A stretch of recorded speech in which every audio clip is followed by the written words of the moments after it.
And welcome to another episode of A Talk of Opportunity. This is Jose, and with me as usual, Andrew. Hi, my name is Andrew, and I am a dice addict.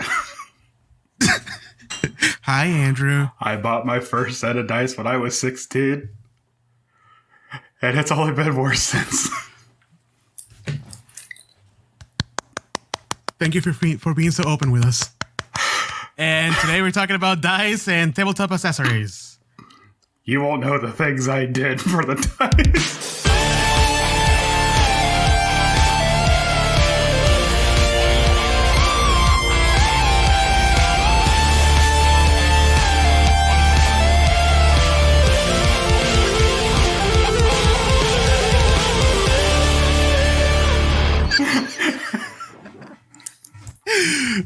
Rolling, clink, clank stones. Is that what the goblins call it? Click clack stones.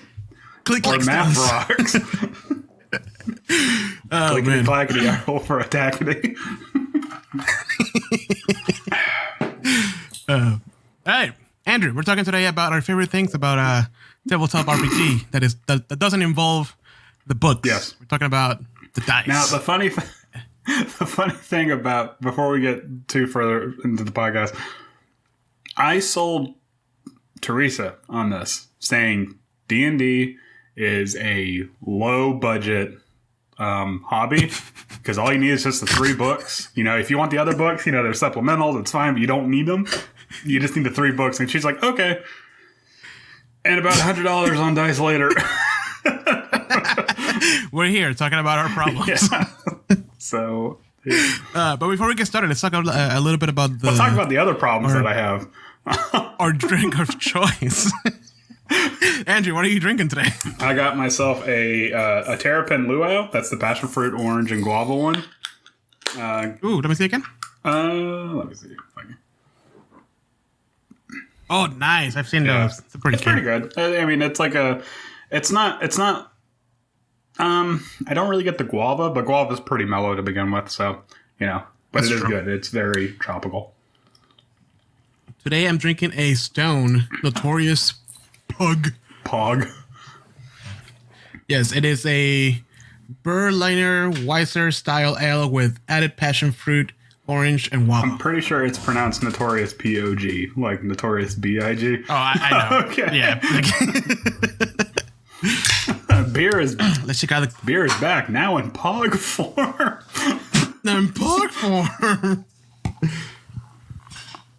I, unlike Andrew, pour my beer in a glass before I drink it. I don't like doing. He's a monstrous beast who drinks it straight from the can. I don't like doing dishes. Like a plebeian. There's actually an IPA that tells you, like, don't pour it out. Drink it straight from the can. Oh, Yeah, really? It's called the Okay, this one is really grapefruity. Yes, it smells. Ooh. What's it called? It's by The Alchemist. It's called Heady Topper. It's an IPA, and it says, and it even says, like, on the can, like, drink from the can. The reason why that is because inside the can it has like hop resin or something like that, and it's like if you pour it out into a glass, like, yeah, it's gonna taste good, but you're not gonna get the full like profile that they want you to. So they advise you to drink straight from the can. Well, this is Tony Notorious Pug.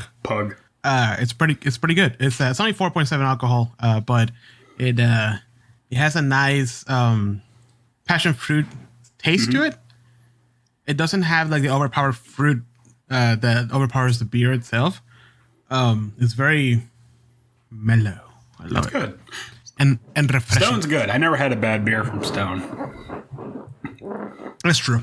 I had like 2 of them. This one and then oh no, I haven't drank the other one yet. That's the Imperial IPA. Oh. It's waiting for me. Have you had the? It's just sitting there judging me. You need to have their Arrogant Bastard ale, because man, that's the only beer that gave me like legit whiskey face. Like, Jesus. Like I drank it, I was like, and Teresa's like, "Is it good?" I'm like, "It's great." It's great, but I can't drink it. Yeah. This shit is like juice. I love it. And it's funny because the Arrogant Bastard Ale, it says on the can, like, you can't handle this. And I'm like, yeah, watch me. And I'm like, okay, they were right. I tempted the gods and they laugh at me. Why didn't I listen? Oh man. You know what else I didn't listen to when they told me? What? They told me not to buy more dice. Oh yeah, no. And guess what I do? Don't listen to them. I keep buying more dice. Andrew. Yes. The big question in my head right now, in my mind, I mean, is the following: plastic resin or metal? Okay, so metal. Anybody that knows me knows I'm gonna resin. No. Okay, hold on. Resin. You're wrong. All right, hold on. Let me crack my knuckles for this one. I'm gonna have to. We're gonna debate the way the Republican Party debates by insulting each other. Okay. Jose, you have the floor. Go right on ahead. So I believe that plastic. Oh, damn it, you fucking tart! No, but this is why I like resin better than metal. Okay. Don't cut me off. Okay. I'm not actually gonna cut you off. Because every time I use metal, we're out of RNC mode. You're fine. Yeah. Every time I use metal, they feel great. Don't get me wrong, but when you roll them, they fucking don't roll. They slide sometimes, and then if you do it on a bare table, it like nicks the table. Yeah, I've never actually had the sliding problem. However, if you are going with metal, you definitely need a dice tray or something to roll it in. Yeah, because. I think it was at your house. I had some metal dice and I rolled it, and I'm like, and you could see like the trail of indents. I was like, oh no, because I have like the IKEA wood table that we were using, and I remember that because you rolled it and it was like clink, and like because when we were playing Lost Mines of Phandelver, I have the blue and gold metal dice that I have. And we played it at the dining room table, and Teresa's like, "You are using a dice tray." I'm like, dude, and sometimes they're fucking sharp as hell. They are, because when I got the first metal dice I got was actually, fun story, was from a Reddit Gifts. I don't know if you ever done a Reddit Gifts. Yeah, I've heard of it, so I know what it is. Like the right, the guy like read like one of my. I just mentioned that I was getting into D&D, and he sent me a care package with like a shit ton of minis. And then a set of metal copper dice, actually. Okay. Specifically copper. Ooh. And the D4, like if you step on that, it's going through your foot. It's super sharp. Right. But they feel great. They do feel great. He was like, what did he say? He was like, whip these out whenever you are, to show your player's dominance. Yeah, yeah. Those are what I call the boss dice. You know, because I have two sets of metal dice. I have the dwarven ones, and then I have the blue and gold. And the dwarven ones are really cool. The dwarven ones are really cool. They're kind of hard to read, though. Yeah. Like in low light settings, like I'm like, what was that? Is that okay? You know, you're gonna get your reading glasses. Right? I need like a flashlight on them sometimes. But they have the rounded edges. The blue and gold are sharp as shit. And then, this is when you throw your enemies. Yeah, just like peg them right in the eye, or like whatever you're gonna do. But what I really like about the metal dice is that they're, from what I've noticed, is that they're consistent. And so so far in the fact, like, you know how consistently bad? Are they supposed to be random and not consistent? No. I was going to say, I know that sounds weird, but what I mean is that, like, you know how you get like some resin dice, like if you get like a bad like chess X dice, yeah, like, you know, you're always gonna like roll like a certain number or like a certain like group of numbers. You're like, okay, whoever made this, like, whatever, messed with the production process or whatever. Right. But metal dice, it's always been like, I've never like rolled like the same couple of numbers more than like constantly low or constantly high. Yeah. It's funny because like I don't think my players know this, but when I first invited them to play D&D for the first time, I made a little care package for all of them, and I bought like it was an Amazon like Chinese bundle of dice because I was like, oh, it's like $5 and it brought like enough for all the players. Right. So I got those and they came in like a nice little like velvet bag and it was so cute or whatever. And 3 out of the 2 sets that I had just roll like shit. Yep. And like the whole time, like I don't think it's like, I'm pretty sure it's because they're really bad quality dice, but I don't want to say that. And they all ended up using like just 2 set of dice, even though each of them had their own specific dice. There is a reason why people have dice prison or dice jail, you know, which is a big thing in Etsy apparently. Because when I was looking for like D&D stuff on Etsy, everybody's making a dice jail. Dice jail, yeah. Because I even have a set that's kind of like, I think it's a blue and silver. It's a resin set, but it's like a cheap like Chessex like set that I got like $10 of cool stuff or something like that. But yeah, it's like, all right, this D20 sucks, and I'm just gonna like just put it away. But and you can tell like there's you can tell when they're Chessex versus like a different brand like Game Science or something like that. Yeah, Chessex feels cheap. Like it feels light and you know like they're pretty and they're fine for like a quick game or whatever. I mean, they're fine for any game really, but like after rolling them for a couple times, you're gonna realize which one are the bad dice. And I know people are like, "Oh, they're just dice; they can roll whatever." We're like, no, right? You know. But if you're like a dedicated D&D player, you don't want dice that are constantly rolling like 3s. You know. Yeah. Unless you're a divination wizard, in which case that's true. In which case, then you bring those out of jail, dice jail. Yeah, like some sort of like Suicide Squad thing. Like, all right, I'm gonna need you for one job. Yeah, no, but it's funny because like what inspired this topic was a friend of a friend started a company on Instagram with dice. Right. And she's been posting pictures of the dice she's making with tag like, you know, coming soon. Do you want to? And bro, do you want to? I wanted some of them. They look so nice. Do you want to plug the dice company or no? No, I don't want to plug the dice company because my review is not too good. No, it's not even a review. It's just a comment. But the reason was because actually, yeah, fuck it. I'll plug it, even though nobody's going to listen. It's Dagger and Dice is the name of the company. Brand new. Searching them on Instagram. You'll find them. She has a store online as well. But I was really excited because she made them from scratch, which apparently is not hard to do either. You just buy the molds and like a little bit of time and a small investment. It's in some equipment. I would imagine it's probably one of those things that it's easy to do, but it's hard to do well.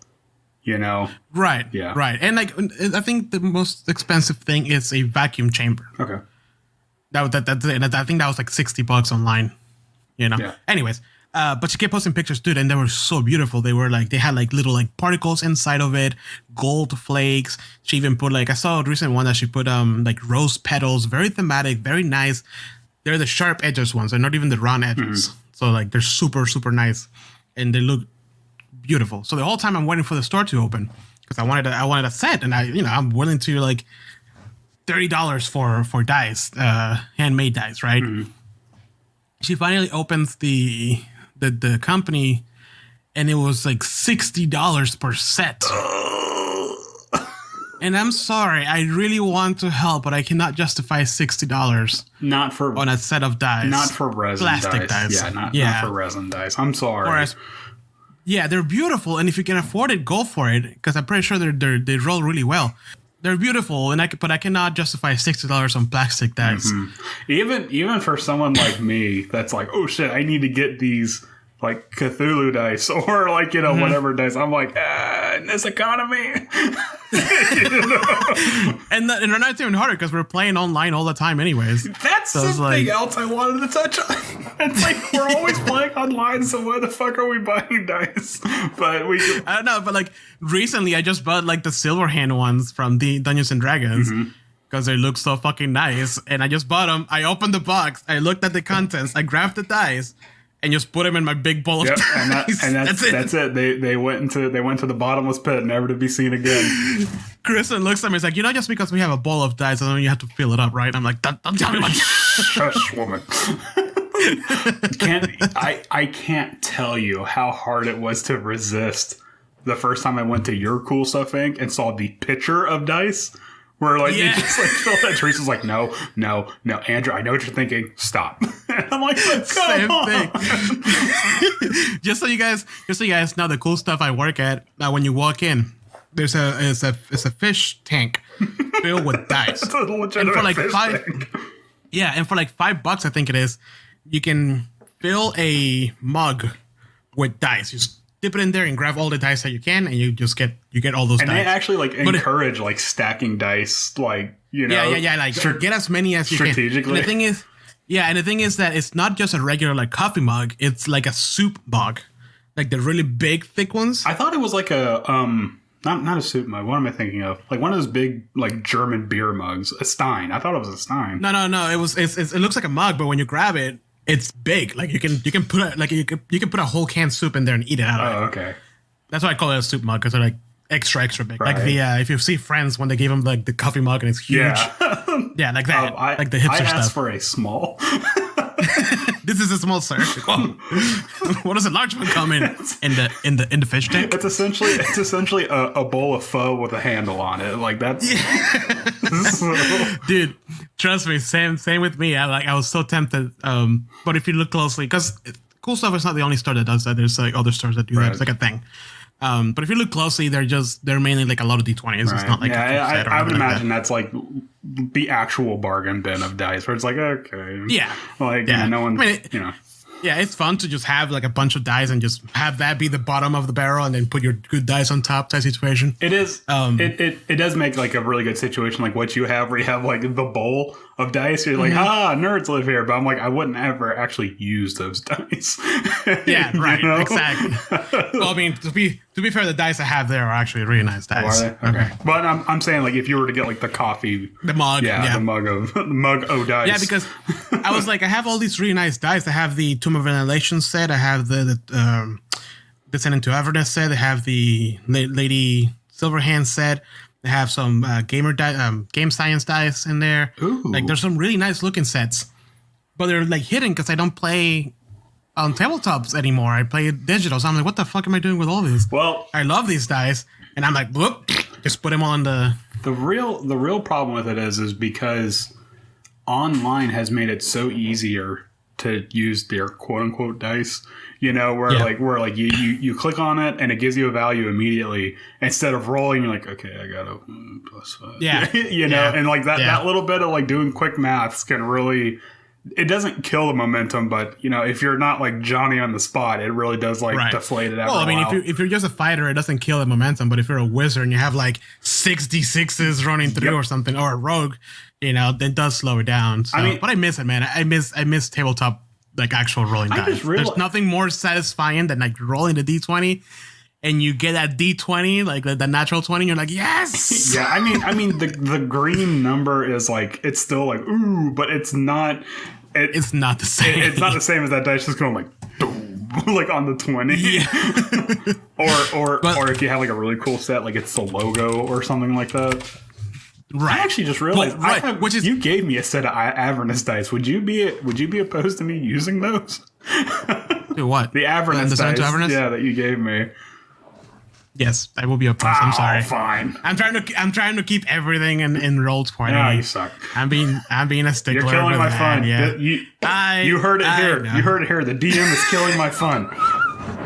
All right. I tried to make a multi-class using 3 classes, and he killed my fun on that. I didn't say that. No. I told you can multi-class all you want. No. It's all right. Hey, you don't need to do damage control now. The truth's already out there. Oh god, I'm gonna get canceled, am I? by our 2 listeners. If I'm dead before the next session, you know why. It wasn't an accident. You almost died in this session. I don't want to hear. I'm talking about real life. Like, real life. Okay. Like if my car blows up or something. I'm bringing out the truth. I'm a whistleblower. By the reason I'm going to work. Ave Maria plays slowly in the background. Oh, man. We go to work at the same time. That one day she has off. It's really weird that Andrew has to work second shift this one day. Very strange stuff, really. Oh man. So let's talk about. Do you have like any dice that you've seen that are just kind of like I need to get those? Like those are so fucking cool. I'll be honest with you, the meteorite dice that we talked about, the obsidian dice. Was it obsidian? It was like in the second or third episode where we were talking about like weird dice where it's like, oh, mammoth shit kind of dice, but there was like one the meteor. Yes, the meteorite ones. I was like, oh, that's actually kind of cool. Okay, is there any like that are like kind of cheap that you like to like? Any realistic ones? Off the top of my head, not really. But let me see, because there was a couple. I would honestly like to have some. There's something we haven't talked about. You just said it. Was it game science? No, game science dice. Yeah. I would really like some game science dice because those are awesome. I have a set, and I bought it because I was playing a cleric, and they're white with golden numbers, and those are the most balanced dice I have ever used. Really, I have never felt that either like I'm gonna use this because it's gonna roll really well. I know it, or I'm not gonna use this dice because it's gonna roll me a 1 like it's been doing all game. No, like I have gotten consistently different results through the whole game, and it feels great. Like using a truly random. And the guy, the founder of Game Science, he has a couple of videos on YouTube explaining how he does it. Because essentially, I think it comes down to doing smaller batches because big companies do like massive batches, and when they polish them, they do uneven polishing on the dice. Yeah, and with Gamer Science, they try to keep it as even as possible, and they test all of them on a like a water thing. And if they don't show, like if they don't flip to the same number constantly, they use those. Yeah, the rest they put them to. I really like that Game Science video where they actually break down like big companies, and like they don't say the name, but we all know who we're talking about. Chessex. Yeah, like big companies, they'll usually like throw them through a rock tumbler, blah blah blah. And what that really does is like that breaks down the material on the inside, and yada yada yada, and stuff like that. So and then he also stacks the D20s next to each other, and because of the difference in size to each side of the die, you can like you see the Chessex next to the Gamer Science, and like the Chessex are like really tall. Like even though it's the same number of dice, it's like really tall because they're so uneven. Yeah. And then the Gamer Science are all like the same constantly throughout, and it's cool to see that. And they're really, I want to get more, but for some reason they don't have a big selection on their website. I think it's more of a quality over quantity thing. Yes. I can really respect that. Yeah. And the cool thing about them is that they don't necessarily like, you can choose to select the color of the numbers if you want to, and I think it's like $1 extra for them to do it because I do it manually. Right. Or you can just buy the whatever ink you want and do it yourself, so they come blank, like the old school, like the old school dice. Okay. Oh jeez. Yeah. I don't know if I want to do that. Well, you can tell them. I think if you go to the website and you like select it, you can ask plain or inked, and then you can do it's $5. So a set will cost you $16. As a seven dice set, but you can use white ink, black ink, blue ink, ultramarine ink, green, yellow, silver, gold, pink, copper, red. Okay. So it's pretty neat. And trust me, these are the best dice I've ever used. I still use them. Like when I was playing tabletop at work, I was using them, and I fucking love them. They're great. What the one I always wanted to get. Like the super large D20, like the ones like the ones like the size of like a softball. You know what I'm talking about? Well, there's two. There's that one that's like the size of a softball, which is like a plastic plush, and then there's a massive one that you can sit on. No. I'm talking about like there's like an actual like not a plush, like an actual D20. Oh, really? Yeah, you just like There's a website. Norse Foundry. It's a 45 millimeter size dice. It's like the size of a fist.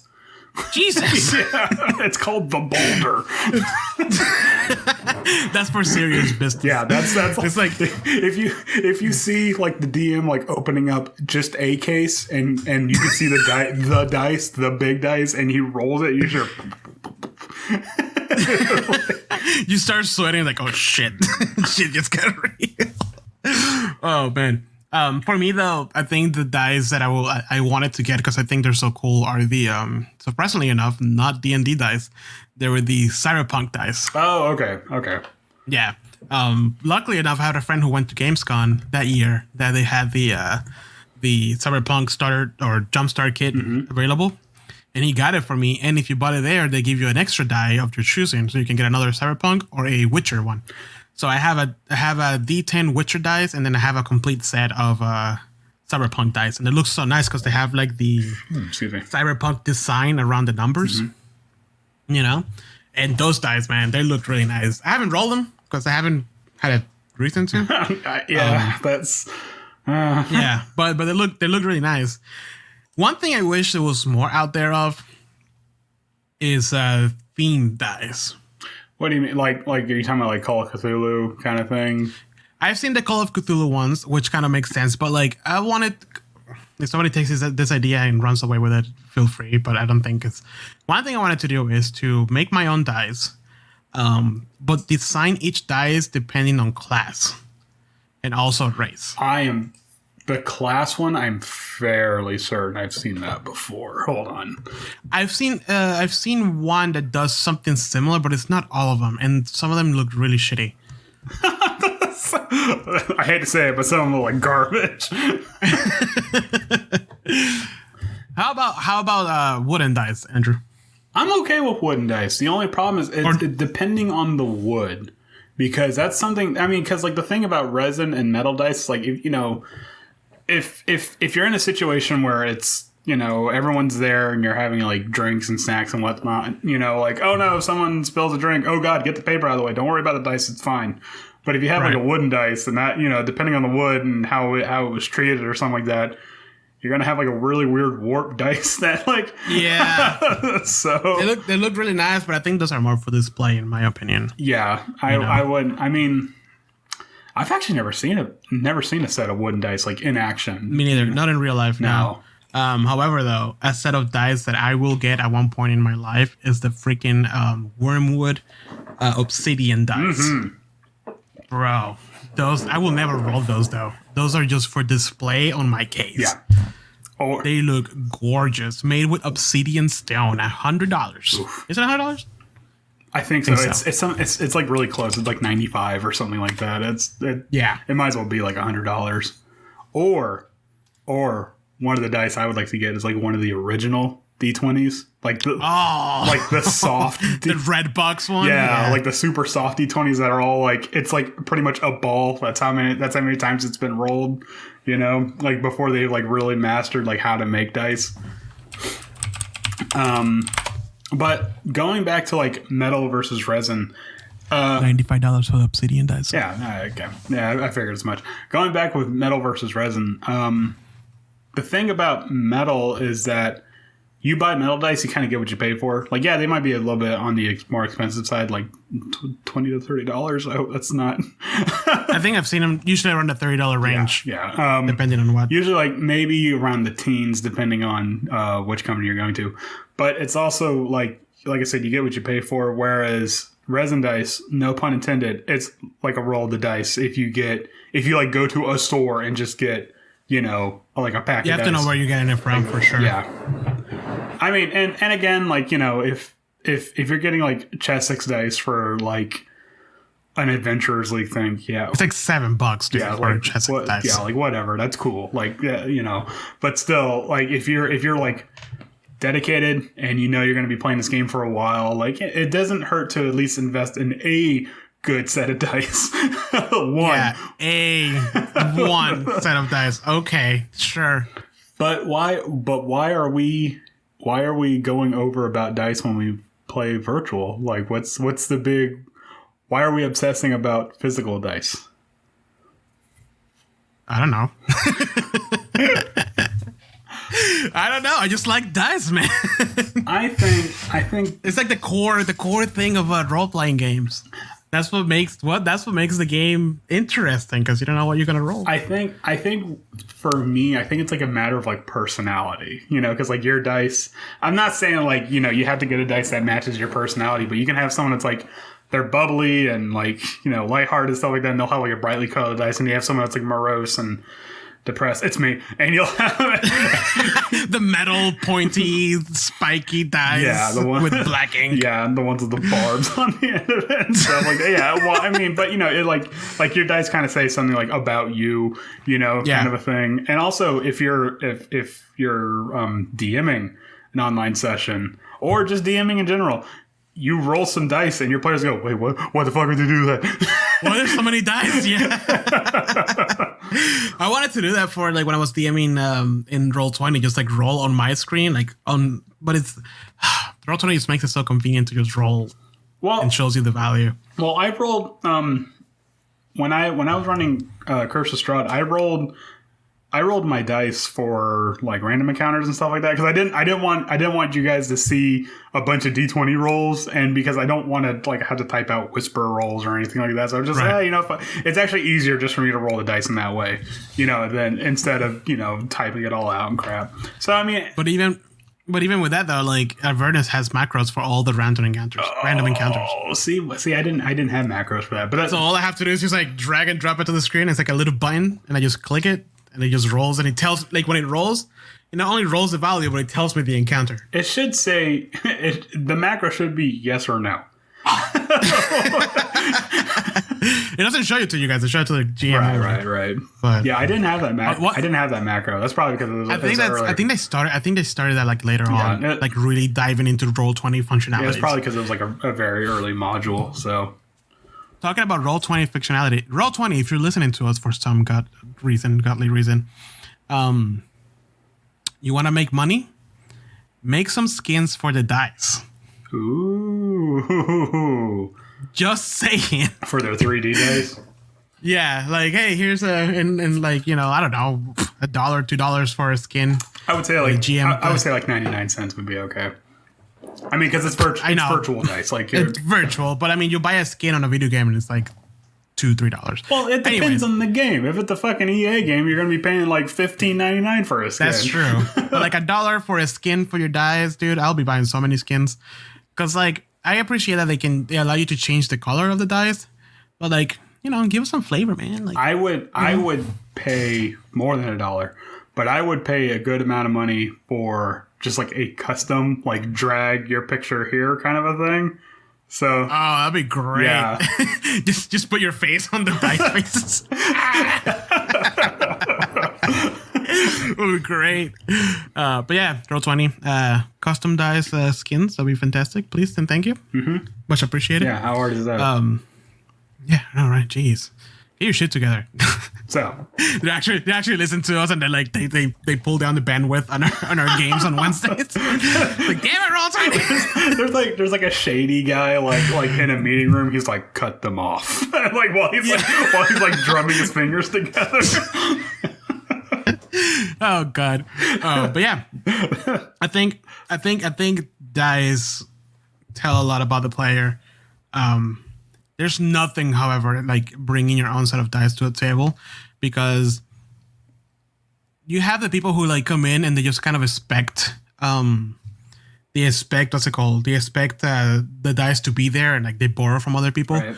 But when you bring your own dice and when you pull your metal dice and you roll them to do your first attack, the sound of them bouncing on the table, and it's just nothing. There's nothing like it. Yeah, that's why I like dice. Yeah, there really is something to be said about like the DM is expected to bring dice, but there's really something to be said about a player bringing their own dice, and you see them have like the Crown Royal bag. Yes, that's where my dice were, and a Crown. Everybody has a Crown Royal dice. Yeah, I mean, why wouldn't you? You pay $30 for a dice bag, and you get a free bottle of liquor with it. So, yeah, it's a win-win situation. I mean, a free bottle like okay liquor, but Yeah.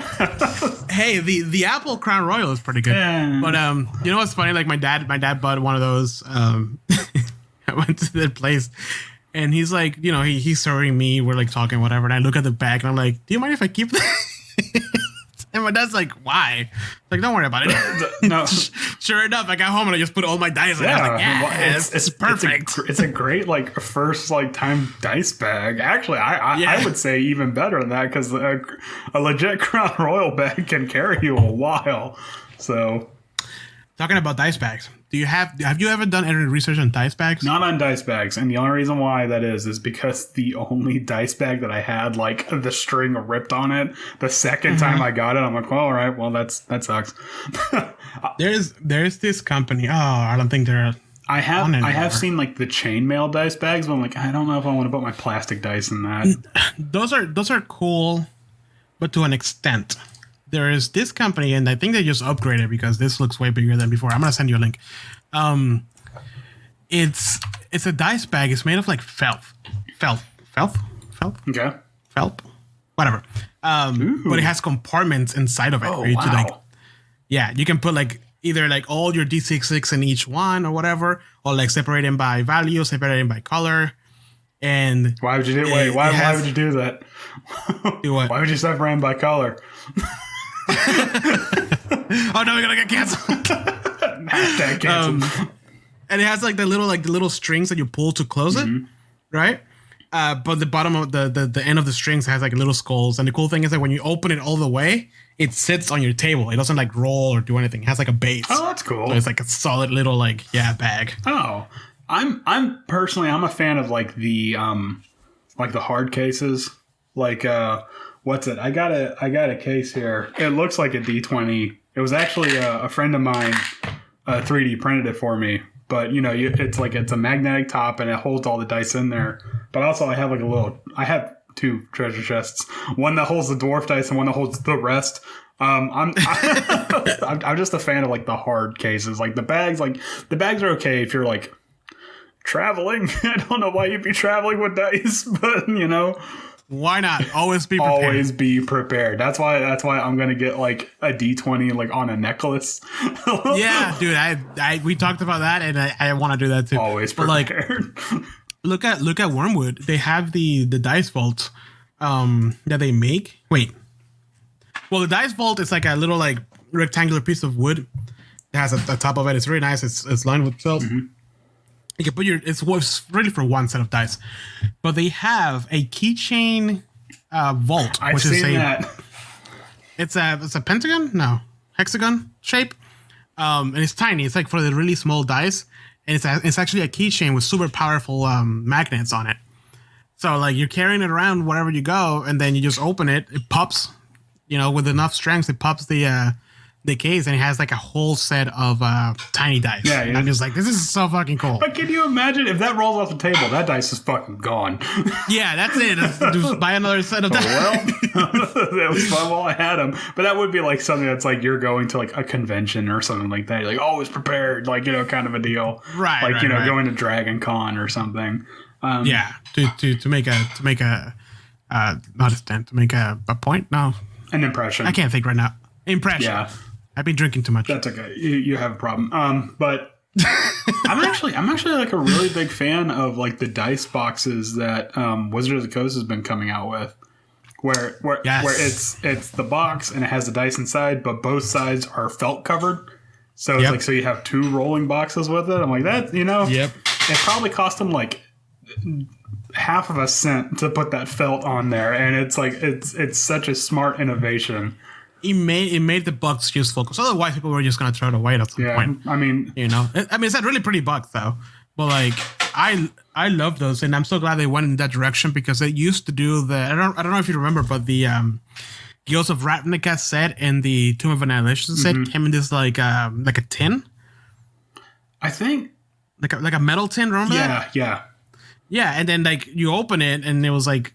Yes, you can roll your dice there, but it was like super loud and super awkward to do it. And it's like, oh, this is just weird. So I never used it for that. Or even worse, like when 5e like first came out, it was like that weird like plastic. It was like, okay, here's some dice. Yay. All right, go. like it wasn't even like a container. It was just like extra hard plastic wrap. You know what I'm talking about? Yep. So no, and the cool thing is that. Which I appreciate, because they didn't just do the bugs in line with felt, but they also, how do you pronounce it? Felt. Yeah, felt. Felt. F-E-L-T. Okay. But they also put like every time you buy a set, because they're themed, you buy it. It comes with a bunch of like little extra things. So, for example, the Avernus one comes with like a bunch of little handouts that he told me not to look at. Yeah, don't look at it. Actually, because I just went through it. You can look at it, but you don't look at the random encounters. I'm not gonna look at it. Don't worry about it. No, I'm just saying, because it's really good art. Anyways, so for Avernus, for example, if you're playing a tabletop, like if they encounter a new demon, you pull it out, and it has like a nice, big, colorful picture of the demon, so they can have a good picture of it. we play in Roll20, so we have like the art there. Anyways. But still, it's a really nice touch. I also like how their dice sets include 2 d20s, so you can roll for advantage or disadvantage right then and there. So yeah, for one of them, they did the large d20 and the small d20, which I appreciated because when you roll, you can be like, oh, the large one is the regular attack, the little one is the advantage, or vice versa. But the last one that I bought, the silver lady hand, they're just the same size. Yeah, so that's fine. I think the Avernus one's the same size too. It's just 2. Probably, yeah. I think it was Guild of Ravnica that did that. I mean, because I would imagine it's probably just easier for like production reasons, just throw another d20 in there instead of like making a cast for an extra large d20 or some crap like that. So probably, yeah. Probably. I mean, still, it's an extra d20, so it's going to do what it has to do. So for sure, yeah. Other than dice, what else have we talked about? We talked about the boxes. How about the actual DM screens? Oh man, I used to collect those. I stopped again because of Roll20. But like every time a new adventure came out, I'll just buy it. Mm-hmm. And for the longest time, I think it is still WizKids who makes them. It's not actual Wizards of the Coast.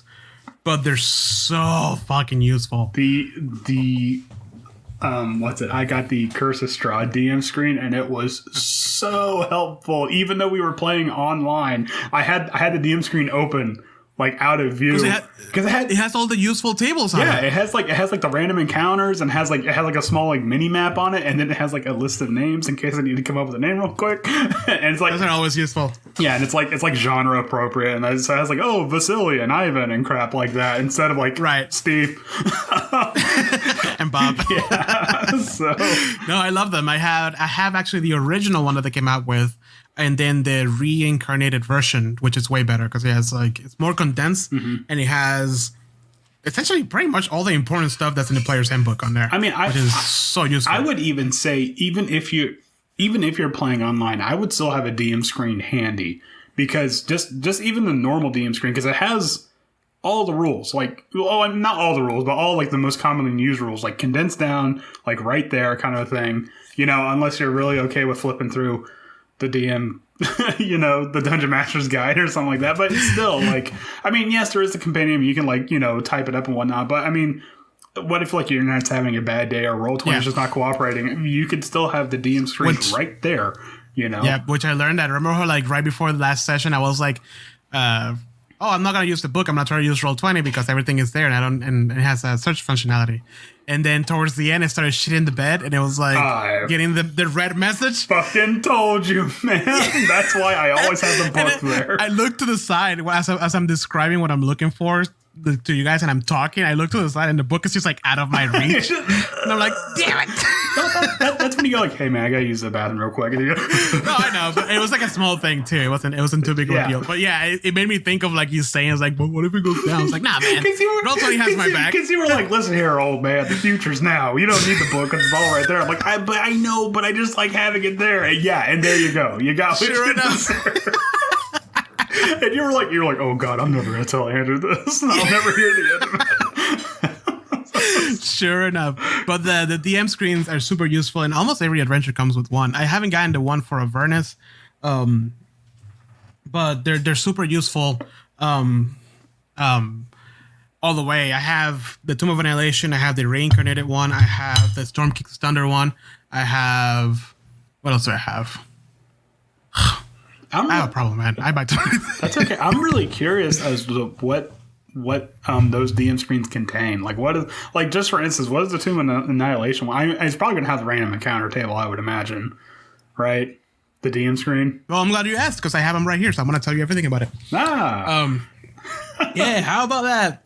I have the Tomb of Annihilation here, and I remember the most useful thing for this one, which, by the way, the artwork on this thing is just gorgeous.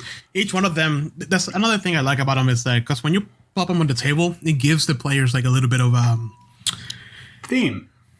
Yeah, they get to see what the world looks like specifically for that adventure.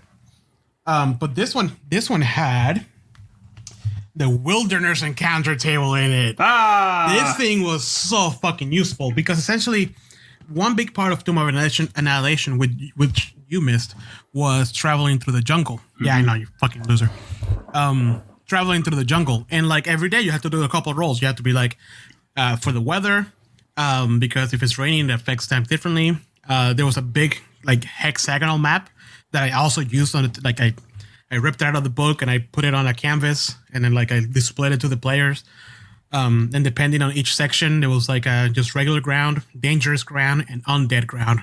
And based on all that, you have to roll on these tables to figure out what type of encounter was happening that day. Oh man, that sounds awesome. It was great because like the players had like a chance to get lost. If they got lost, they wouldn't know until the next day because I will plop it. The DM will plop it on the hex because the hex map was blank. Okay. So they wouldn't even know if there was like a mountain or a forest or a river in there unless I told them. The Storm King's Thunder one. Which you also conveniently have right there next to you. Look at that. I see you prepared for this one. The biggest one was the actual map of the Sword Coast. Mm-hmm. Because the biggest section on this fucking game was trying to find these artifacts, and they had to travel all over the freaking map. Jesus. Yeah. So like having a quick reference guide, and you're like, oh, you're here. Okay, so you see these kind of like landmarks. What do you want to do? Mm-hmm. And then guide them through that.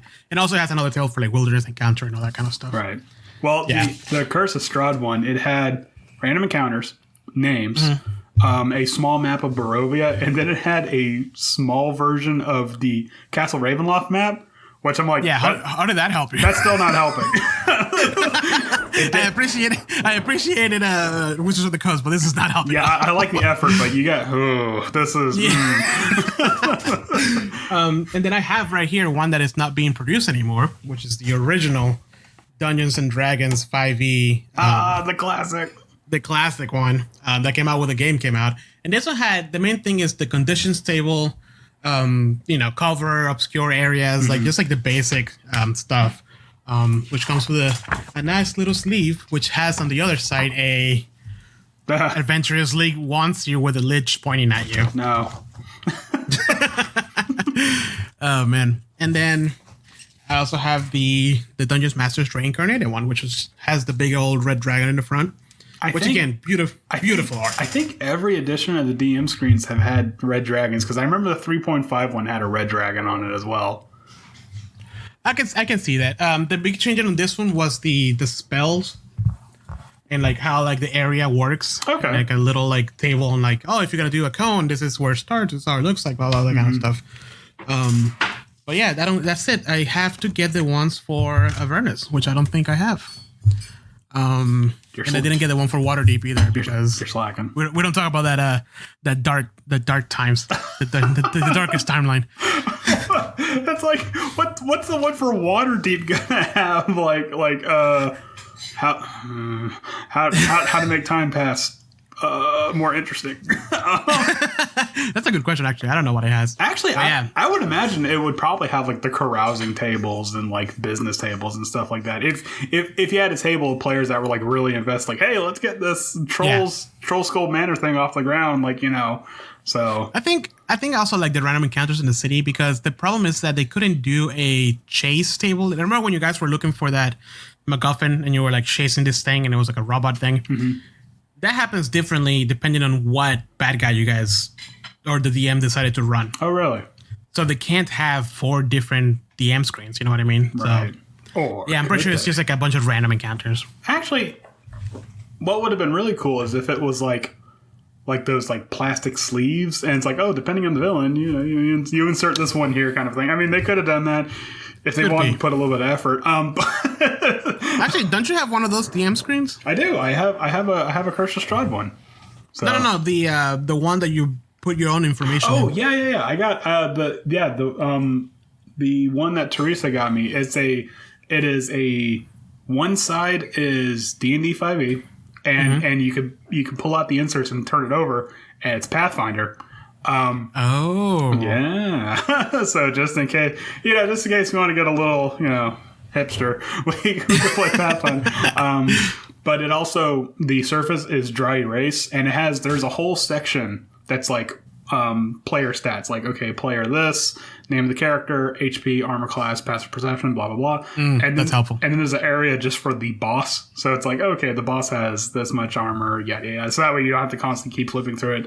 And because it's dry erase, you can like when someone dies.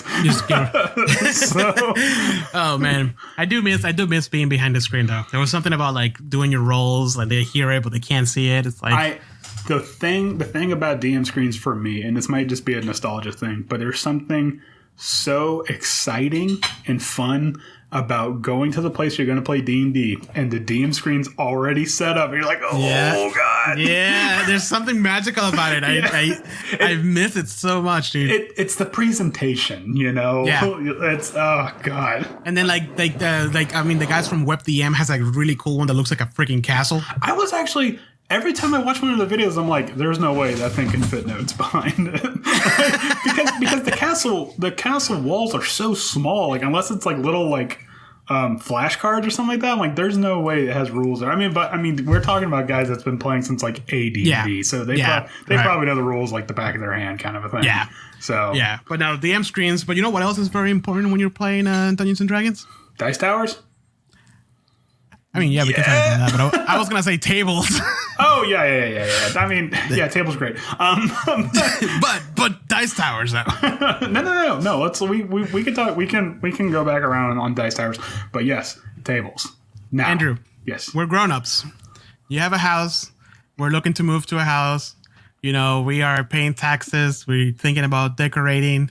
We are, want to buy new couch, new TV, all this kind of stuff when you're moving. What else does your house need? A dining room table, right? A good, solid table. Now, let me ask you this, because I want to get one so bad.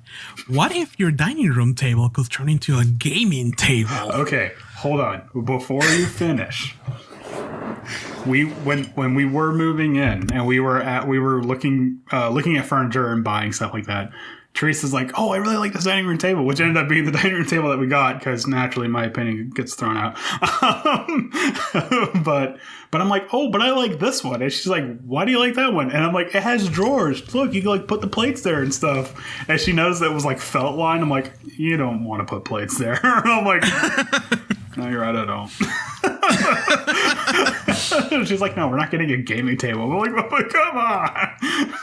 Dude, and that's an eternal struggle because, like, you don't want to get a dedicated gaming table where that's just it, right? Just a dedicated gaming table and then have another dining room table. I mean, if you have the money and the space, why not? Yeah, but I mean, we don't. I don't. If you're Joe Mango Salsa, what's his name? Mango Salsa. Yeah. Mangelano? Yeah, Joe Manga, not the anime.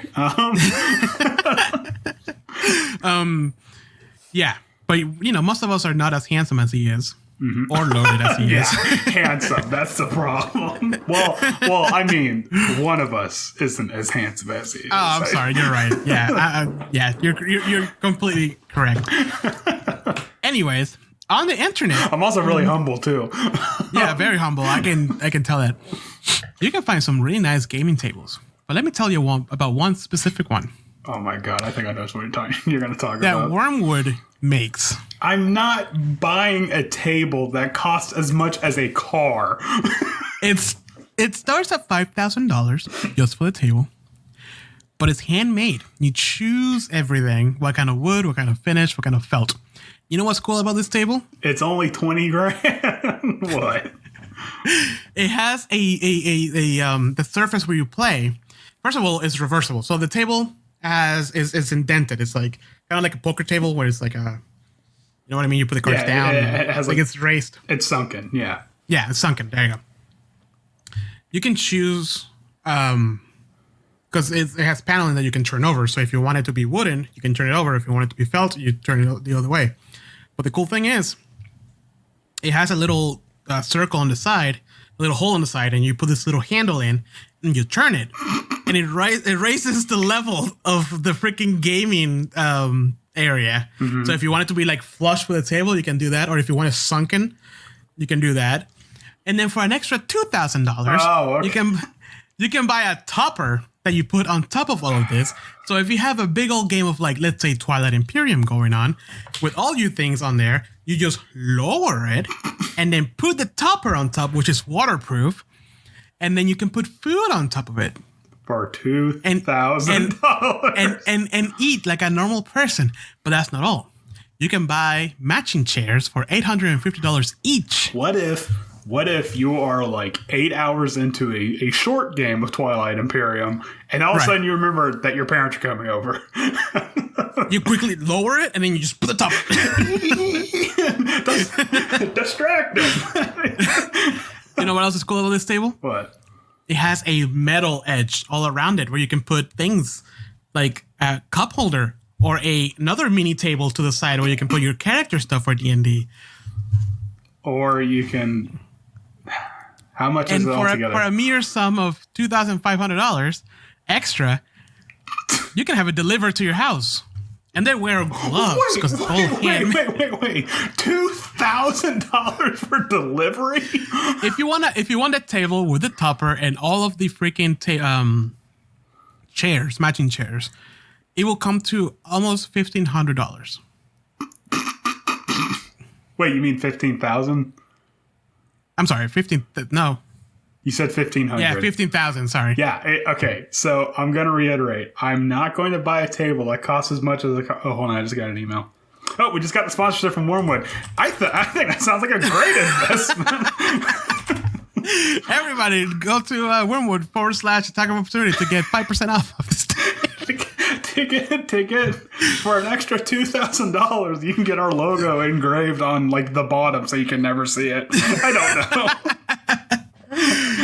But yes, Andrew, what do you say? Like, this table sounds amazing. Fuck that. I'm not buying that. $15,000. And for an extra $5,000, you can get like mammoth tusk inserts or something. What killed me though was because the table I could maybe like justify the $5,000 for the table, but then when I read that it starts at $5,000, I'm like, okay. Then you start adding everything like that's but everything I told you is like the basics. By the way, you can add more stuff. But then each chair, like I think that the cheapest chair was like $350. No. The cheapest one. I'm like, what the hell? No. How does this happen? Anyways, let's say you're not rich like I am, and you want just a regular. Wait. You mean you're not rich or you are rich? But no, that's for you to find out.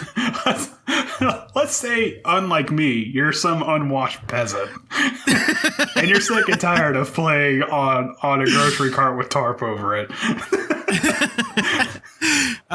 There's other options out there for you, and one of the nicest ones that I found is actually the BoardGameTables.com Jasper table. Yes, actually, the Jasper table. I'm not going to say I would buy one, but if I had the room and the money, yes. Yeah. So this one, just the table itself, the gaming table, starts at $700, which is already a huge improvement. I mean, we're talking about a table, so table, yeah. But even with 6 chairs, the table topper, which is like a really nice. I mean, if you look at this table, it looks like a grown-up table, something you will display in your house when it's all set up. Like this is, you invite grown-ups to eat on this table. Yeah. It's and like then after you get to know them, you flip it over, and then there's a game of Twilight Imperium under it. after you get to know them, you get to show them the pleasure room or whatever. And you just take the topper off, and it's like a game of Twilight Imperium already set up. Yeah, right. But yeah, no. So here's the thing: for the table, 6 chairs, and the topper, it's only $2,192. That's not as bad as the Wormwood. No, that's way cheaper. Yeah. But here's the thing: when you move into a new house, and you're looking for furniture out there, like a really good table, that the kind of tables that you pass down to your kids, like they're around this price anyways. Yeah. You know, so if you're a gamer like we are, this is a consideration. You might not even have to start with the chairs and get some cheaper ones and then add the chairs later. Yeah, I would honestly say, like, you just get the table and then just go to Ashley's Furniture or something. You just get some chairs. You know what I just noticed, though, which is funny because I'm on the website. What? They have a picture of the table with a topper, and it's really nice set up, but it has mismatched chairs. Like, the chairs are, like, cheap ones you buy from, like, from like IKEA. And I'm like, why are you doing this? You're not selling me on the full set. But you can buy like the little plastic white chairs, because without the chairs, it's only $1,000. Yeah, I mean, and at the end of the day, you are buying a table. Like it's not like you can just play games on there. Like you can have like Thanksgiving dinner and crap like that on it. So I mean, yeah, like you said, you can pass it down to your kids or what have you. I'm legit, when I move, I'm legit thinking of getting the Jasper. I don't see why not. I mean, because it could be one of those things like you get what you pay for. Getting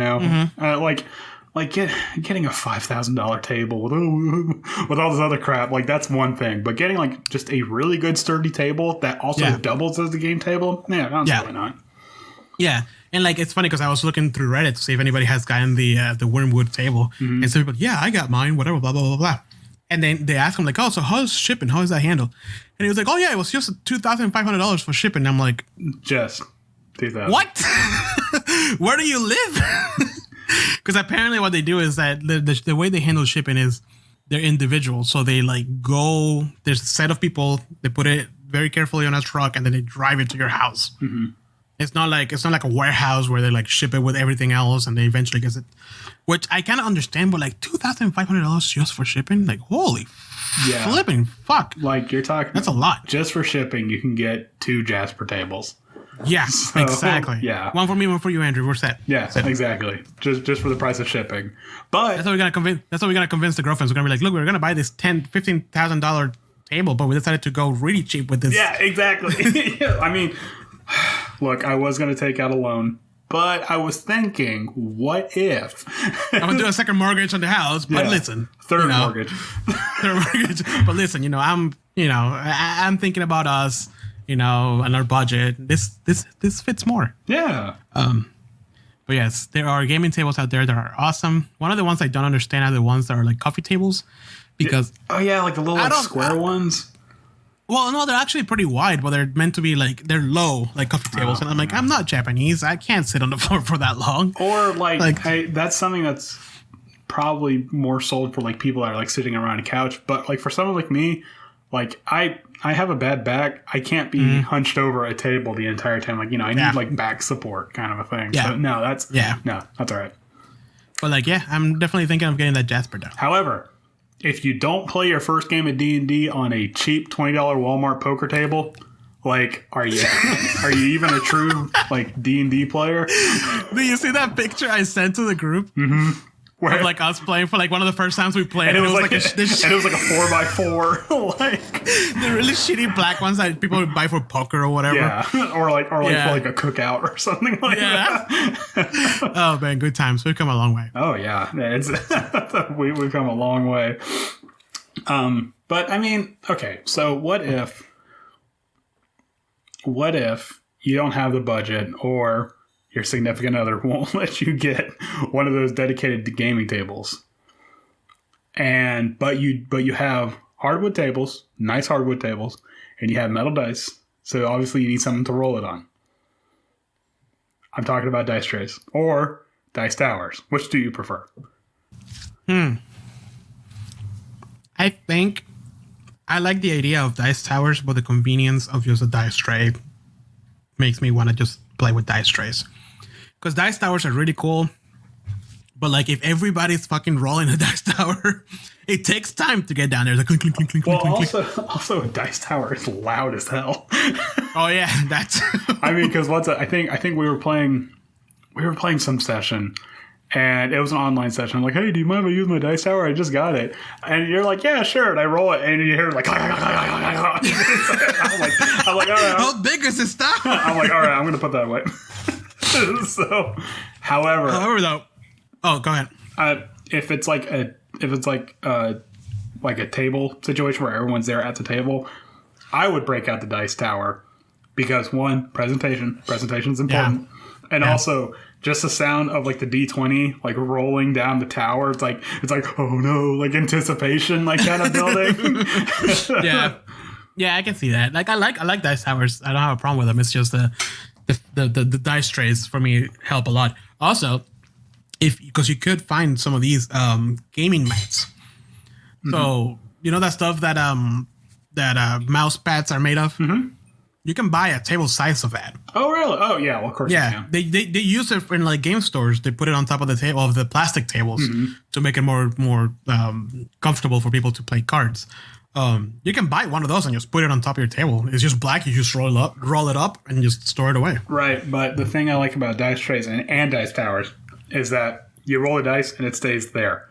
Like right, it doesn't roll off the table or anything like that. Because nothing really ruins the momentum more than, oh shit, wait, where'd my D4 go? Everyone check your feet. Yeah. Yeah. So, well, also I always had that rule. If it didn't land on the table, it doesn't count. It doesn't count, exactly. And it was always like, oh, that's a natural 20, damn it. Yeah, it doesn't count. Sorry, it has to be on the table. Learn how to roll your dice.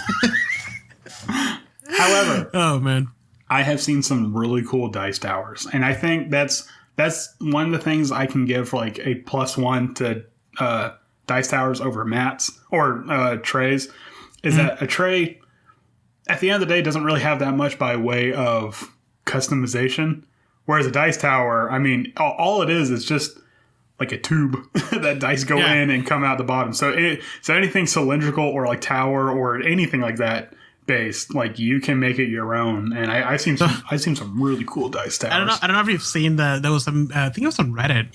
Somebody posted a dice tower that they made with like just PVC pipe. But it was like almost as tall as I am, and then on top of the table. Jesus. And he rolled the dice, and it was just click, click, click, click, like a solid minute, just click. Like what the hell? That would be like for like a death save or something like that. Yeah. It looked ugly as hell, but it was fucking hilarious. Now, what I like personally is the DM screen dice tower combo, where you have the dice tower at the end, or better yet, in the middle of the DM screen. Isn't that what WebDM has? I'm not entirely sure, to be honest with you. If I remember, it has the drawbridge in front of the castle of the DM of the DM screen, and I think that's a dice tower. You just throw it through one side and it goes out. Really? I also really appreciate it if they do the DM screen dice tower combo, if they have it to where you can flip a switch and that determines where the dice is going to go. I haven't seen those. Like one rolls behind the screen and one rolls in front of the screen to kind of show the players like, hey, look, I'm not fudging any rolls, guys. Right. Damn, I haven't seen that one. I was like, cool. I'm gonna cast Fireball. Then you plunk like a handful of D6s and you roll them out just so the players can be like, oh no. Yeah.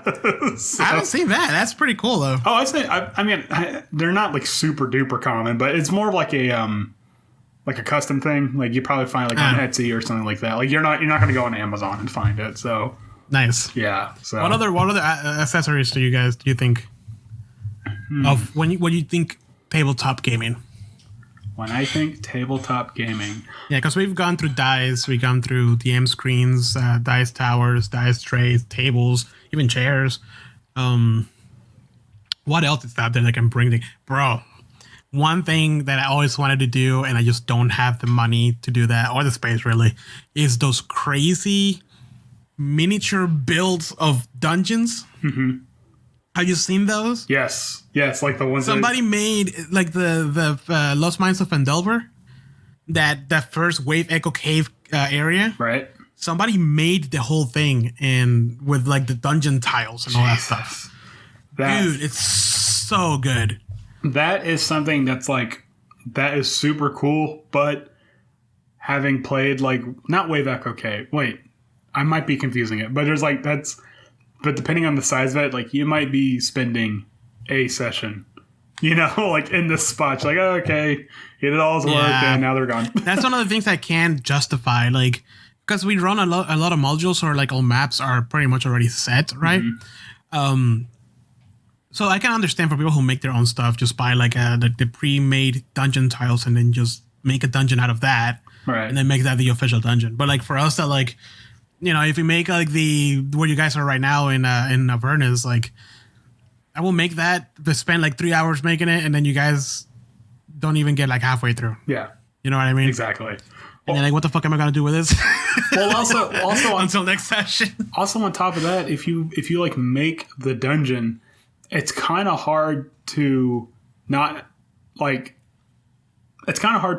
have areas like reveal themselves, kind of a thing. Yeah. So and then some people put like paper on top of it.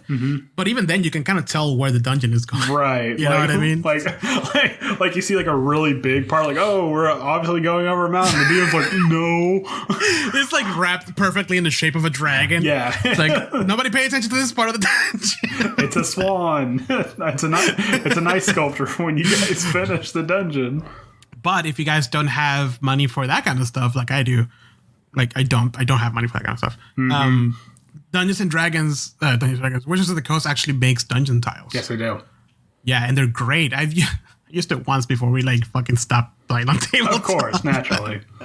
Like I bought like 2 of them for like the wilderness and like the dungeon and like whatever. But it's great. It's like a bunch of little square presets, and then all you have to do is just build a path as you go, and it's actually pretty useful. It's like $12 for like a box filled with like a shit ton of them. See, now that's you can reuse them over and over and over again. Now that's great because I just tried to run Lost Mines of Phandelver a couple months back, and after using Roll20 for so long, going back to Theater of the Mind is impossible. It's hard, dude. Yeah, it's so difficult, and that was the first time in a long time that after DMing I got a headache, like a really bad headache. I was like, oh no. Yep. I haven't had those headaches since I started playing in Roll20, and I think it has to do with that, keeping track of everybody's position and everybody's actions in your Theater of the Mind. You know, and making sure what your Theater of the Mind is translates to their Theater of the Mind. And yeah, it's just, oh no, I'm sorry. Yeah. That's why like I've been kind of hesitant to try Starfinder only because it's so map reliant, but also I'm kind of relieved because like I need the maps, so there's no there's no way we can get around it. So I mean, if you don't have dungeon tiles though, Chessex has a great battle map. Which one side has squares, like a square grid, and the other side has hexes. So you can use it for like whatever game you're playing at the moment. Okay. And is wet erase, and make sure it's wet erase because if you use dry erase, it's gonna stay there forever. No. Yeah, but you learn that, and if you're not sure, just grab the marker and in one little area, just like test it and wait a couple minutes because it will stain it really badly. But it's super useful. It lies flat. And it's made of like a vinyl type thing. It's not paper or like too plastically, so it doesn't like try to roll back up. Oh, okay. It actually stays flat, so it's pretty useful. And it's only like, I remember, like $15. It's pretty big too. I would say those things are especially useful for people that are DMing for the first time. And or even like me who just doesn't want to deal with Theater of the Mind anymore. Dude, I think if I was doing tabletop, that would be an essential. Like before anybody gets there, I'll just put it on the table. Yeah. If we use it, we use it. If we don't use it, we don't use it. But like it's there with like the grid system. Yeah. I mean, I know 5e has gone really strong in the whole Theater of the Mind thing, but I'm like, no. It at the end of the day, it is a tabletop. Like you need a map. You need positioning.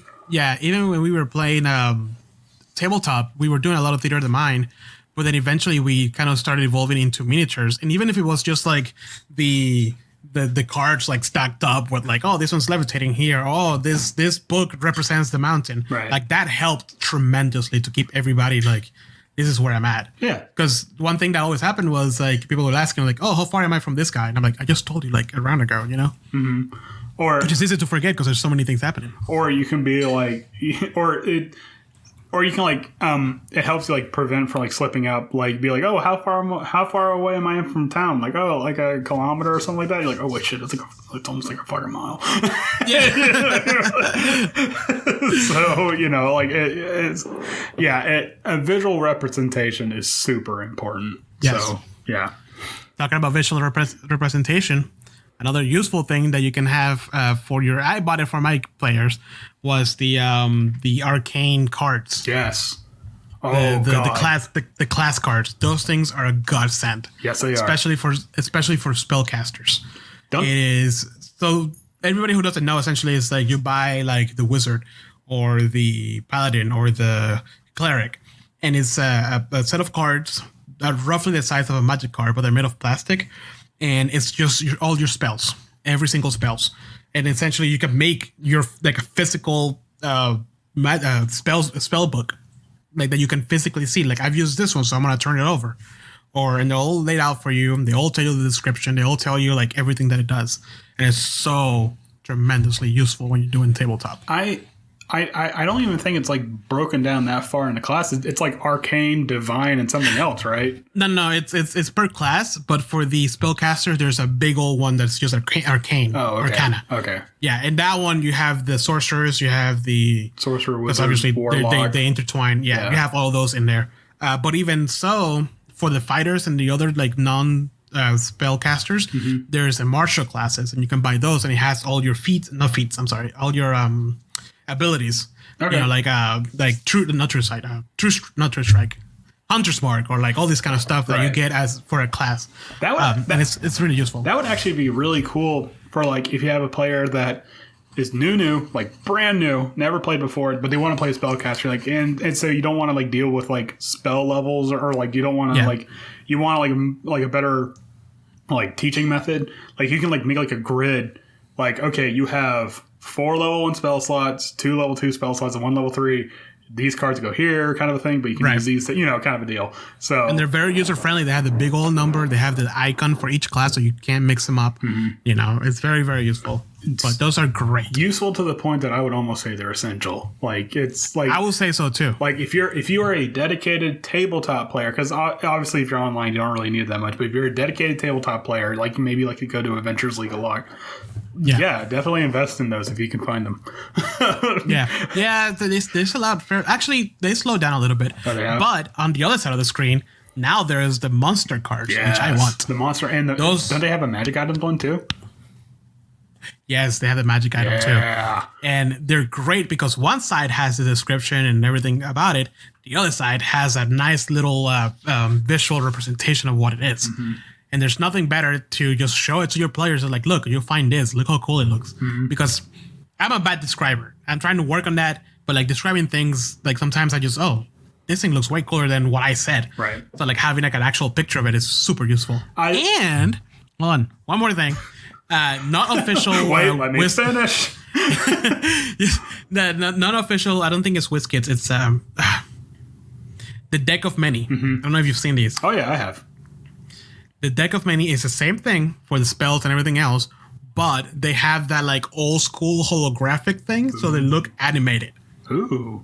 Yeah. So like, let's say acid splash. It'll have a hand.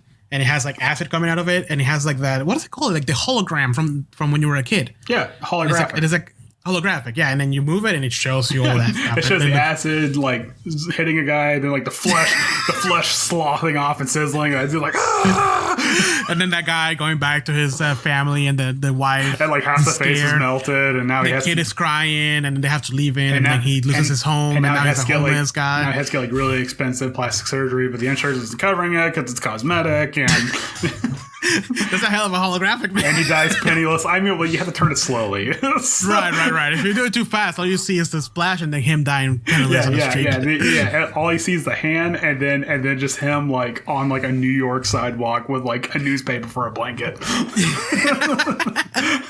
No, but those are great. Those are very good visual representation of that kind of stuff.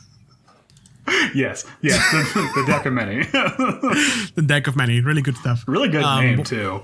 Yeah, so, just short of being a copyright infringement. Yeah, like not yet. Not quite. The deck of a lot of things. Oh man, what else? What else is there, Andrew? I think that covers a lot of the stuff that we've used before and that we liked. Yeah, I think that pretty much covers it too.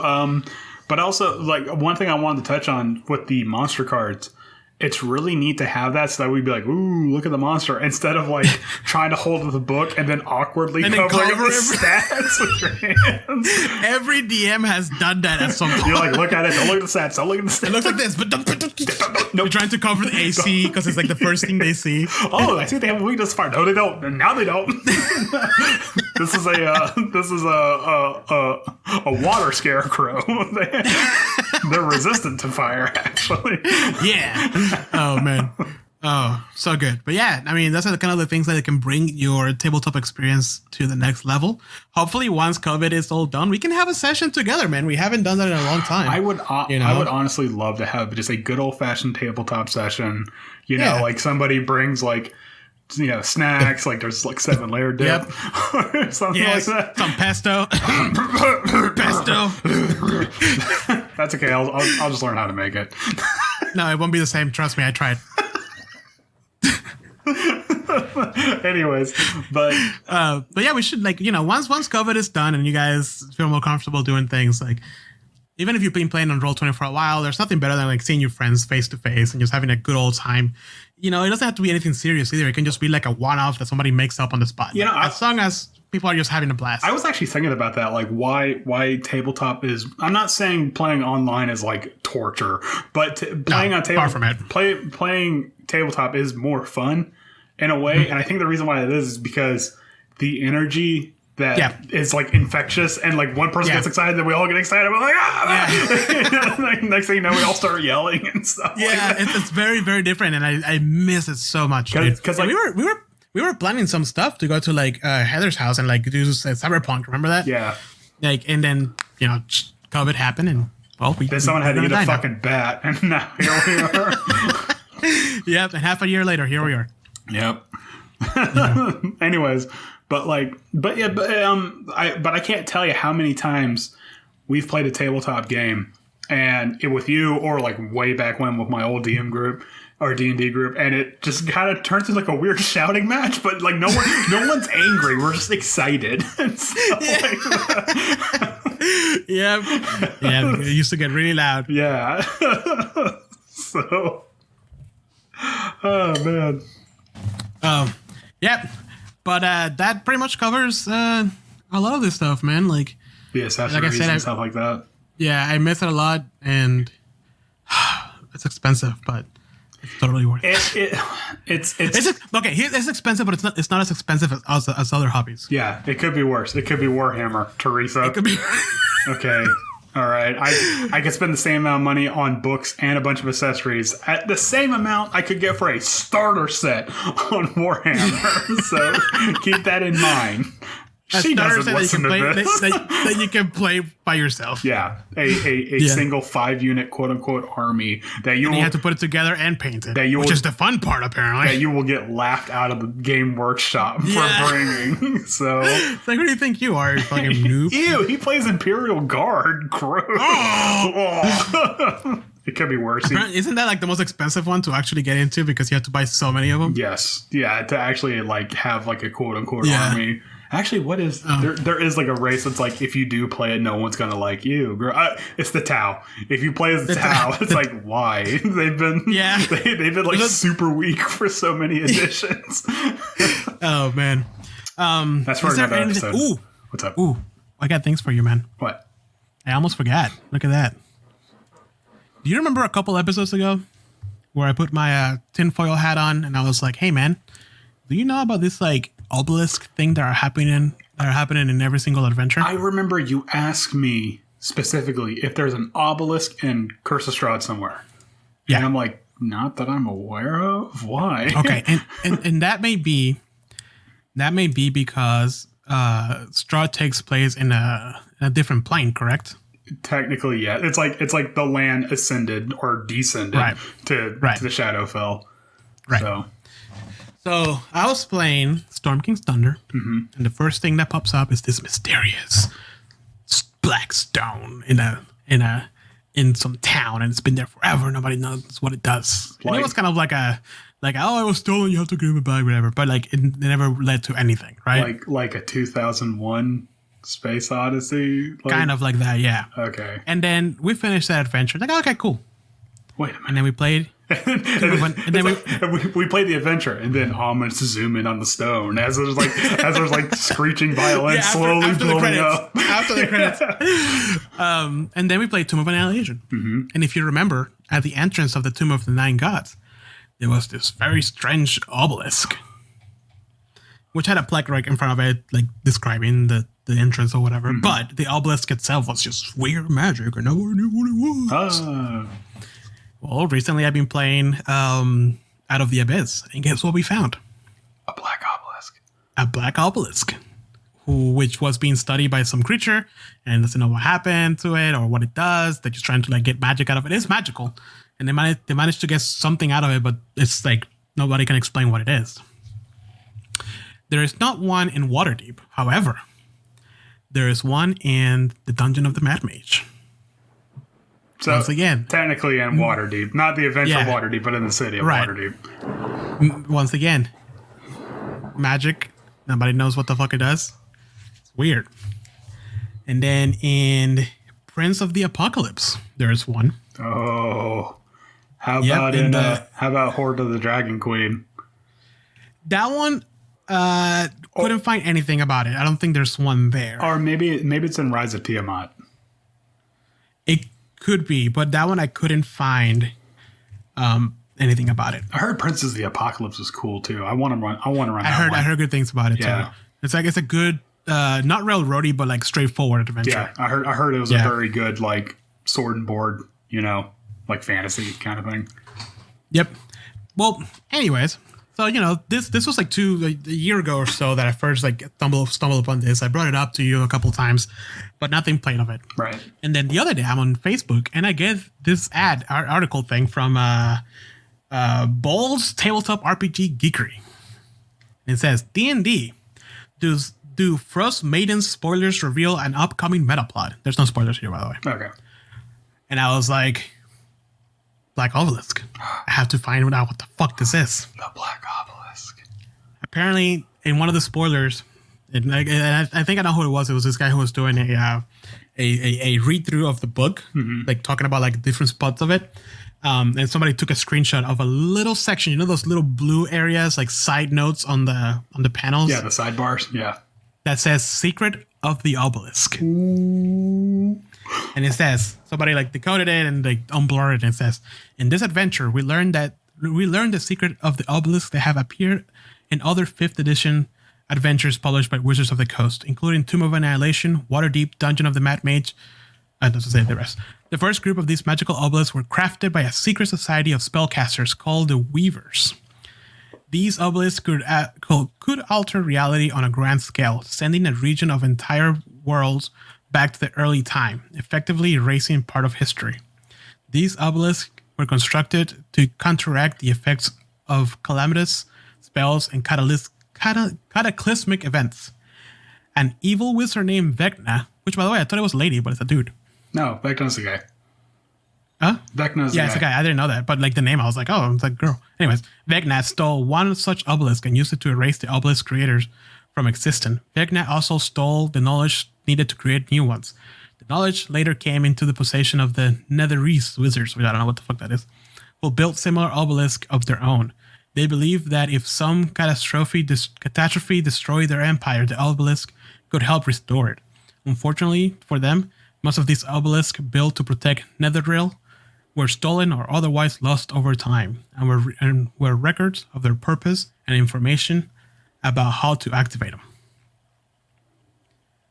So essentially, this is like all these obelisks all throughout the Forgotten Realms have been set up by an ancient set of wizards to reset the world in case something happens.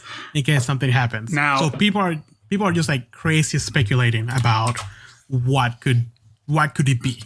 I bet you, including the fact that like, which I don't think is true, or I don't think so because it's way too popular right now, a way to introduce 6th edition. That's actually what I was gonna say, because Vecna is a big deal. For anyone that doesn't know, Vecna was a lich. He was a wizard first, and then he was a lich. But he was a lich that was so powerful, he obtained deity status just through like the power of his like magic and stuff like that. And so it's like he's a big deal. Like we're talking like Thanos level. So this is probably, I bet you anything, based on what you said, the last published adventure for 5e will probably be something where you're going up against Vecna, and it's probably going to end with like the world like exploding or like cracking open or something like that. And then 6th edition, So and just so you know, for our listeners behind the scenes, there is stuff about Vecna in Avernus. Ooh. You might or might not stumble upon it, but there is. And when I get my Rime of the Frost Maiden book, which should be 2 days next week. No. I pre-ordered it, so it should be coming either tomorrow or the next day. Wow, today's the 13th. Yes, yeah, Tuesday. Yeah, so it's the release day. When I get that, I'm not going to tell you a goddamn thing about it. You're just going to have to find out. Damn it! Yeah, so It's okay, cause I've actually been like, cause what's it? I got it, and then like Teresa's like, no, you're not. Are you going to read it when you get it? I'm like, no, probably not, because I just got off an adventure and we just started. Like, we literally just started one. Like, we had our first session last week. But, like, then I was thinking about it. I'm like, I'm going to read it. Yeah, dude. I've been seeing, like, little things here and there. Like, you know how, like, D&D Beyond does the videos about the new adventures and stuff like that? Mm-hmm. It sounds fucking epic. Oh, man. Right of the Frost Man. You should watch some of them. Like, they start talking about some really cool stuff. I mean, I kind of do. And I also, like... I'm gonna have the book in a couple of days anyway, so it's like that's true. Yeah, you know. But there's nothing like, you know, hearing Chris Perkins describe a really interesting dungeon. There is that too. You know? Chris Perkins' velvety tones could like soothe me to sleep. So, I love you, Chris Perkins. I would pay good money to have Chris Perkins whisper like sweet nothings to me while I doze off. So yeah. Him or Jim Davis, one of the two. Yeah. So, but yeah, man, the obelisk are finally like becoming a thing. It's so interesting because nobody noticed it. I noticed only that the similarities between the two adventures that I played at that time. Mm-hmm. But apparently, you know, somebody who's been playing since it was called Nex started noticing that there were being obelisk like just laid around randomly for no reason, which is brilliant for like a writer to just, I'm gonna leave this here. Yeah, and then don't like. Kind of reference it a little bit, but the adventure's happening. You gotta go and shoot. Right. You know, like, there's nothing here. Which is perfect because like a normal D&D group will completely forget like a little like detail like that, like a little throwaway line. So you know, so I'm pretty sure if there is something, because this only shows that little like thing, but if there's something bigger in front of the Rime of the Frost. Jesus Christ, Rime of the Frost Maiden. You can do it. I'm pretty sure that like Heather and all these guys are just going to be like, wait a minute. Get flashbacks from Tomb of Annihilation and Storm King's Thunder. Don't touch the obelisk. What? Touch it. It's full of stars. I see everything. And then it cuts. It cuts the door from Full Metal Alchemist. It cuts to like the Earth, and there's like a celestial baby like floating over like in 2001, and then you're in a room and there's the obelisk, and now you're really old, and it's a interpret it as you will. Yeah, you know, but whatever. Just remember D20, see if you survive that. Yeah, you don't. Oh man, but yeah, dude, I'm looking forward to Frost of the Rhine Maiden. Frost of the Rhine Maiden. Okay. Frost of the Frost Maiden. Spoilers. Frost of the Frosty Maiden. Frost of the Frosty Maiden. Frosties, get your Frosticinos now from Wendy's. Only $2.49 for. But yes, I'm telling you, it's gonna be great, and I can't believe like all these stuff that I noticed a while back is coming to fruition. Now, just so you know, I said I was going to get the book, but I know certain people in the group also want to run their adventures. I'm in no hurry to DM. So if those people want to run their adventures, go for it. I'm not saying I don't want to DM, but I am definitely using Avernus as a break. So, there you go. Much in the same way you use Curse of Strahd as a break. Yeah. So, speaking of Avernus... Wait, hold on. Okay. Oh, before we get into that... okay, good. I didn't want to talk about it. Oh, wow. Icewind Dale is coming out this Tuesday. Yep. September 15th. It's going to be great.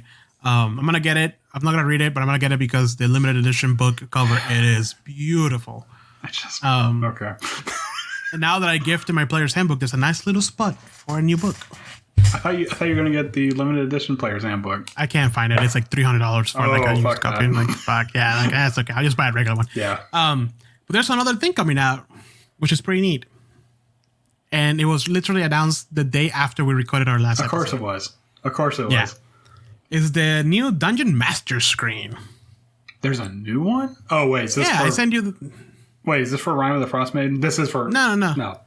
Well, it could be. I mean, it's just Dungeons Master Screen Wilderness Kit. Oh, that's right. That's right. Yeah, I'm sorry. A lot has happened these past couple weeks. So it's a new EM screen, which is funny. We were talking about the EM screens, but it features 2 dragons flying on like what seems to be like snowy mountains and like green forest. Okay. Pretty neat. But it comes with 5 dry erase sheets featuring hex maps and food and water trackers. Whoa. Nobody ever thinks of food and water. That's like one of the first things next to like equipment, like load. Yeah, or coin weight. Yeah, exactly. People are like, that's fine. Just like, but, whatever. Yeah. No. If you're doing a wilderness game, food and water, you better start, And it has a rules reference for wilderness chases, wilderness journeys, and the actions you can take in combat and stuff like that. So maybe Rime of the Frost Maiden will have more wilderness stuff. It does have like new things about like survival and stuff like that. It might not be as intense as you want it to be, but it might feature some new rules. I mean, it would make, to be perfectly honest with you, it would make sense if Rime of the Frost Maiden did have more wilderness rules, because this is supposed to be like Icewind Dale's like not isolated, well, kind of isolated, like cut off from civilization, right? Yeah. They're their own little 10 cities, I think is what it's called, or 8 cities. So I mean, so it would make sense that like, hey, we have to get to this place that like only like the local natives go to, kind of a thing. So how do we get there? Okay, you see those trees? Go. Just keep going that way. Yeah. If it starts getting cold, you're going the right way. Yeah. If it gets really cold, you've gone too far. Kind of back up a bit. Yeah. So. But then besides that, there's 27 cards that make it easy to keep tracks of conditions, initiative, and environmental. So you get to hand those out to your players, so they can keep track of like what's happening to their characters. That would be really neat if they did have more conditions based on wilderness stuff. Like, oh, you have frostbite, so like your movement is slowed down or something like that because you get enough. You know what I mean. It could be not that many more details, but it's interesting that it's coming out alongside. Is it? Yeah. No, this is coming out November 17th. Oh, okay. Remember. So. Which, I mean, to be fair, that's usually around the time where people start running the adventure because people have to prep for it. Right. Only maniacs that buy the book and run it right away. Yeah, only sociopaths do that. Yeah. So. Like most people are already like either like finishing another adventure or something going on. Like, but that's coming out November 17th, and it's one of the new items for this year. I wonder if there's going to be another book. We talked about Tasha's Hideous Laugh. I mean, Tasha's Hideous. Tasha's Cauldron of everything. Tasha's Hideous Cauldron. Yes. That one. Oh, Jesus Christ. Oh, no. But yeah. So that's coming out soon. That's one of the newest news. Oh, another news related to Dungeons and Dragons. D&D Beyond has been doing new customizable skins for your characters. I know we don't use D&D Beyond, but essentially the way you look at your character, you can customize the way it looks. So it's like, let's say you are a wild magic sorcerer, you can put like little frames and stuff around it that like looks very like wild magically like. So it's a little bit more unique. Pretty interesting. Cool. Comes with some digital dice because now you can roll digital dice in D&D Beyond, and those are themed as well. So pretty neat stuff. All right, that's cool. Other than that, I don't think I have any more news D&D related. Did you have anything new? No, sir. All right, now let's talk about the greatest session of all time for Andrew. Andrew, so we were playing the first official session of Descent into Avernus. Mm-hmm. How did that go for you, my friend? I wouldn't know. I was dead for most of it. Just to give you guys a little bit of a backstory, I'm like prepping for this stuff, and I'm watching Roll 20%, and he's prepping for it. Adam is prepping for it, and he's like, hey, this seems really intense for a party of level 1 characters. Like this looks very, very, very harsh. Sure enough, their characters died. They're in his run. Some of his characters died, and no, then they died. They went down, and the main girl, Tarina, that you guys were gonna try to talk to, she died as well. So I was like, man, this is really intense for a party of level 1s. And I text Andrew, like, hey Andrew, so the first encounter is really like it's set to deadly, and I think even more than deadly if that's possible. And he's just like, don't worry about it, man. Don't pull any punches. Yep. Just go with it and see how it rolls. I'm like, okay, I told you. Like, verbatim, I have a challenge for you, good sir. I want you to kill one of your players. Hey, I took your gauntlet and I I threw it back at you, sir. Yeah, you did. You took a real. Oh my god, I can't fucking pull. So I'm running it, and we do the first things, and the very first thing they have to do is go to the Elfin Song Tavern. And they have to find this girl named Tarina, and they do find her. And when they do find her, 9 pirates show up, and a pirate captain, or I'm sorry, well, they're pirates, but they're bandits, and a bandit captain show up to fight these guys. Andrew, how did your first attack go? It didn't. All right. Andrew, so yeah, go ahead. So just to give a little bit of context, I was following Heather's lead because she was like, you know what, I'm going to get out of my comfort zone. I'm going to play a class I never played before. So I'm like, okay, you know what? That sounds great. I'm going to do the same thing. Racing class I never played before, playing as a changeling rogue. Naturally, I spend probably a little bit too much time on the backstory. But I'm like, okay, I'm going to be a rogue. I'm going to be stealthy. I'm going to hide behind this banister. And the first person that comes up, I'm going to ready my action. I'm going to stab him with my dagger. And I do that, and I roll an 11. And the guy just stops my dagger, turns it around, and stabs me with it. Does the exact amount of hit points that I have. I go down. The rest of combat starts. Howard's character... What's Howard's character's name? I forget. It's like... Oren. Oren, yeah. Oren greases the floor, which saved our lives. Oh my god. If he would have done that, man, you guys would have all gone down. And then Armando's character, Glyph, is like, okay, you know what? I'm going to use Shockwave. And Thunderwave, sorry, my bad. And he says, I'm going to use Thunderwave. And when he says that, the entire table, quote-unquote table, goes silent. And you can see Heather just trying to hold back her laughter. She's trying to laugh. My eyes are bugging out. And he's like, why? Why don't I do this? I'm like, it's fine. Just do it. Because I'm... It's like, you're fine, dude. You're doing great. Just do your thing. Because I'm well within the blast radius. He does that. A druid that just shows up or was in the tap room was like, you know what? I'm going to do Thunderwave too. And so I'm like, okay, so that's 2 fails. Oh, hold on. Because I was like, because she gets pushed back and she's like, oh man, my buddy who was telling me his fairy tales about his god is dead. Which was me. So I'm gonna do, yeah, he was pointing at Andrew. Like, I'm gonna do thunder, and I stopped, and I'm like, wait, no, maybe I shouldn't do that. That's kind of mean. And then Andrew's like, just do it, man. Don't worry about it. Just do your Thunderwave thing. And I'm like, okay, I'm gonna roll a D2. If it's a 2, I do it. If it's a 1, I don't do it. Sure enough, I roll a 2, and I cast Thunderwave. So that's 2 failures for me. I rolled 2 successes. Alex's character also went down, but he immediately got back up. He was fine. Yeah. By the way, I died before initiative was even rolled. So literally my entire combat experience. Your first attack was a surprise attack. Yeah, and it failed. And then the bandit captain rolled super high, and I just died. So my entire combat experience was just me rolling death saves. So I had 2 successes, 2 failures, and I'm like, all right, it all comes down to this. And I hit the death save button, and it rolls an 8. And I'm like, and there are obviously people going like, ooh, and stuff like that. Oh, and I just put my hands up, and I just sit back, and I'm just like, wow, first fucking session. Oh man. I told you it was a deadly encounter. I felt like it was too harsh. You told me to no hold back, and then you told me to freaking do the thunder wave with that thing. To be fair, I was playing a class that I never played before. Right. Yes, I know we went over in the Rogue episode that they are kind of squishy but slippery at the same time. However, their slipperiness doesn't really happen until level 2.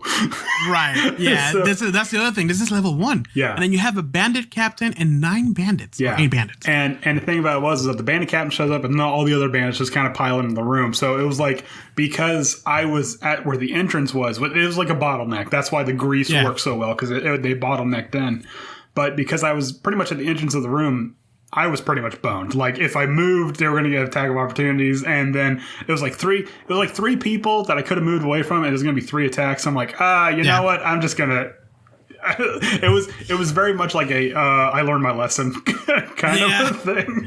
Hey, to be fair, Oren's grease spell fucking saved you guys.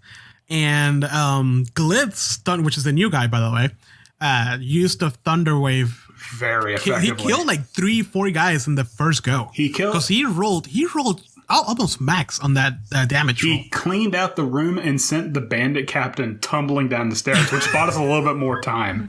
So yeah, that's the other thing too, because like the bandit captain kept falling in the grease, and like the whole thing is like you have to do a dexterity saving throw, a dexterity save to see if you stand up. Yeah.